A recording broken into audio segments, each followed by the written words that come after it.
Earlier today, CD Projekt Red finally gave us an update on Cyberpunk 2077 and its future. We'll get some updates on Phantom Liberty when we're going to be hearing more about the expansion, but CDPR may have also accidentally given us a pretty big clue as to when that release date is going to be. But it's actually not all good, as we also got some more details as to how CDPR had to internally rework one of their upcoming games. All of this and quite a bit more was shared during their earnings call earlier today, this being for the fiscal year of 2022, and that's actually a pretty big one, because they started off with some incredibly good news, in particular if you're a fan of CDPR, as Edgerunners was a massive financial and critical success for the company overall, largely just being due to how much it actually pushed the sales of Cyberpunk 2077. CDPR describes how following the release of Edgerunners, Cyberpunk 2077 sales increased for weeks. And during some of this, Cyberpunk was actually on sale, so you could get the game at a discounted rate, but they found that even when Cyberpunk returned to full price and was no longer discounted, there was still a huge increase in sales and still a ton of people buying it, largely thanks to Edgerunners. And it's not like this was just good, this was great, as this led to the second best fourth quarter in CD Projekt Red's history. The only fourth quarter where they ended up making more money than this was when Cyberpunk actually launched for the very first time. And this fourth quarter was so huge that it made 2022 overall the second best year in CD Projekt Red's history. To the point that when you compare 2021 to 2022, CDPR saw a 62% increase in profit, which is absolutely massive. And just to back up a second, because we do need to appreciate some of these statistics because they are absolutely insane. Cyberpunk 2077 was only out for about 2.5 weeks in 2020. If you remember, it came out on December 10th, right at the end of the year. So as a result of that, as a result of it only being available for a couple of weeks in 2020, a lot of people bought the game in 2021. It was topping charts for a couple of months after release in 2021, but even despite that, Edgerunners ended up being such a massive success that it propelled CDPR forward to the point where they had their second best year ever. And they have this insane paradigm where even though the game is a year older, it actually made them even more money in that third year. And it wasn't just money, as we also saw the sentiment around Cyberpunk shift. And they gave us some data to visualize this as well, as we could see a huge influx of positive reviews that came across the course of 2022. If you're curious as to why there were so many negative reviews towards the earlier half of the year, this is from the period when CDPR pulled Cyberpunk from Russian storefronts. And to back all of this up even further, we can see the yearly revenue of Cyberpunk 2077 versus The Witcher 3. And if you add up all of these numbers, you can see that even though The Witcher 3 is significantly older, later in 2023, Cyberpunk 2077 is going to pass the total gross of The Witcher 3.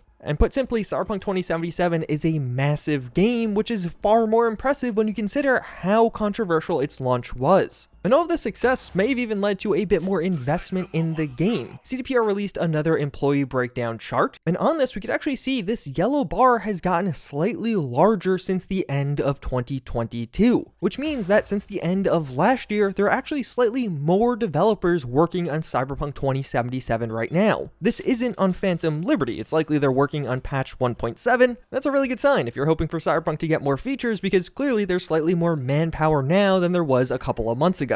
But also on this chart, we can see the developers on Phantom Liberty have largely remained consistent since the end of 2021, but the devs on the next Witcher game have been slightly increasing over that same period of time. But speaking of Phantom Liberty, we also got some really big updates on that project as well. CDPR has confirmed that they are in the final phase of production with Phantom Liberty, and there are currently 340 developers working on it. But more importantly, we got an announcement for another announcement, as CDPR revealed that more Phantom Liberty updates are going to be coming in June. And although they did tweet this out, and I'm sure many of you saw this tweet, it actually got a shocking amount of attention given the fact that it is literally just an announcement for an upcoming announcement. But during the actual earnings call, they did share far more interesting details on this. They reveal that in June, the true marketing campaign will begin, and at one point they even say, "Come June, we are going to reveal," and then they kind of stop themselves and switch the sentence around. And I think what they were going to say is, "Come June, we are going to reveal the release date," so likely a release date in June for Phantom Liberty. Not that it's actually releasing in June, but we'll find out when it's releasing in June. But they also clarify that even though more actual details are coming in June, very soon they're going to be sharing their June plans. So I interpret this to mean that CDPR is going to be a part of one of the game showcases that are happening in June. It seems like Xbox is the front runner as they've been a part of their showcase in the past. So what's likely to happen is over the next couple of weeks to a month, we'll likely hear some news from CDPR about what their plans are for June, where they're going to be, where we'll be finding out more. So though we have a few more months to wait for actual details, we'll at least get some tidbits in the next couple of weeks, at least hopefully. It is a somewhat interesting situation right now though, as E3 seems pretty much dead. And yeah, that was spot on, because as I was editing this video, E3 2023 was officially cancelled. But even with that in mind, I do have to wonder if CDPR is going to do something with media, or perhaps hands-on, or at least eyes-on Phantom Liberty. In the build-up to the original Cyberpunk 2077 release, they hosted behind closed-door gameplay of the game. You weren't actually able to play, but you could watch one of the developers play the game in front of you. That's how we got that 2018 and the 2019 demos. They were shown early to media, and you could post your thoughts online. I actually had a couple of videos around this do really well, shockingly so. And seems like in general, this was a really big success for generating hype around the game for CDPR, so perhaps something similar could be planned for this summer, where media either get to play Phantom Liberty early or even just see some gameplay of Phantom Liberty a bit early. It's an interesting situation where even though many companies are pulling out of E3, a lot of these gaming events are still hosted in downtown LA. I mean, if you actually look as to where the Xbox event is relative to where E3 is, they're right next door. So it seems pretty plausible that there's still going to be a ton of game journalists in downtown LA. CDPR has an office in California, and perhaps some kind of media event is being planned around all of that. They describe how kicking off in June, there will be a significant marketing campaign for Phantom Liberty. It's not going to be quite on the scale of a AAA game, but they have been planning this campaign for a very long time, as well as they expect Phantom Liberty to really increase the sales of Cyberpunk 2077 over the long run and help move copies in years to come. But one of the last things they said during the earnings call may be a pretty clear clue as to Phantom Liberty's release date. So now just laying things out, obviously if marketing's beginning in June, most people expect that it'll take at least to August for the game, or really the expansion, to actually come out. But CDPR has described how they expect by the end of this year, or even early next year, half of their company will be working on the next Witcher game. They said this right at the end of the earnings call overall, and I feel like it's a really interesting and really telling detail. For half of the company to be on the next Witcher game, it sounds like Phantom Liberty must have already been out at least for a little while. You'll see that transition period where people are moving off of Phantom Liberty. There'll likely be at least a couple of bug fixing updates after the fact, and then devs will move on to the next thing with the next Witcher game. So considering over half the company could move on before the end of the year, it makes me think that either a late summer or even early in Q4 we could see Phantom Liberty drop. And to me, August or October seem the most promising. September is a weird one because Starfield is of course coming out in early September. They could go head to head with Starfield. That would be really bad for me as somebody who heavily covers both games, but definitely is possible, although I would say it's definitely unlikely. I don't know why CDPR would choose to go head to head with another big RPG. And August seems like it has potential. August 20th is a really big date in Cyberpunk lore. Unfortunately, this is a Sunday, so that is somewhat doubtful, but a release at some point in August could make a lot of sense. We have been seeing CDPR do much shorter reveal to release windows, almost like Bethesda does, so if we maybe get more details in early June and then just a couple of months later, maybe we could actually be having Phantom Liberty to ourselves. Unfortunately, it's not all good news at CDPR. It was recently announced that their upcoming Witcher game From the Molasses Flood, this is codenamed Sirius, is going to be reworked. We never knew much about this game outside of it being multiplayer and something different, which makes sense because all of the Molasses Flood games are very different to what CDPR has made in the past. I don't know though, the news that this game was getting reworked was announced a little while ago. During the earnings call, CDPR really expanded on the why of this. They mentioned how with this project they decided they wanted to cut costs early and reassess as opposed to just continuing to dump money into a project that didn't seem like it was really working, but it seems like they are still developing something different, and mentioned that they must experiment and be brave to stay ahead in the industry, but they recognize this reworking of the project definitely doesn't sound good. So basically it just seems like the game isn't cancelled, but they're really going back to the drawing board right now. And we are starting to see some of the changes happening at CDPR to accommodate their future plans. They give us this huge roadmap in 2022 of developing all of these new titles titles and games, and to somewhat accommodate that, they've actually changed their pay structure. Salaries across the board were increased at the company, and this being a larger increase than they typically would do. It seems like it was actually quite substantial, but in reality, this is actually a bit of a trade-off, as what they're doing is no longer doing a big profit-sharing bonus at the end of the year, but instead, just throughout the year, everyone's salary will be higher. They describe how this is partly being done to attract more talent as they work on growing the company, but currently they're at over 1,000 employees for dual development, although it seems like a lot more are coming. As CDPR also clarifies that the hiring phase for their new Boston studio hasn't even really begun yet. If you haven't been following, they're creating a new CDPR North America to focus on Cyberpunk development going forward, but it does seem like most of the heavy lifting around this hasn't really begun yet and still in its very early phases. So a lot more employees and hiring is likely to occur later in 2023 and in 2024. But they go on to clarify a bit further how they have some teams internally already working with Epic Games to develop aspects needed for open world RPGs, and how Polaris, the next Witcher game, won't be faster due to learning and developing. But the two follow-up Witcher games after that should be made even faster because they're going to be moving to that new engine and already be familiar with it after they finish the first game. So that's your update on Cyberpunk 2077, what's going on with Phantom Liberty, but even some of CDPR's other projects. But if you want to get some new stuff for Cyberpunk right now, you can check out this video I recently made on some pretty crazy new mods to come out. Otherwise, with all of that said, I hope you guys enjoyed this one, and I hope to see you all next time. Later.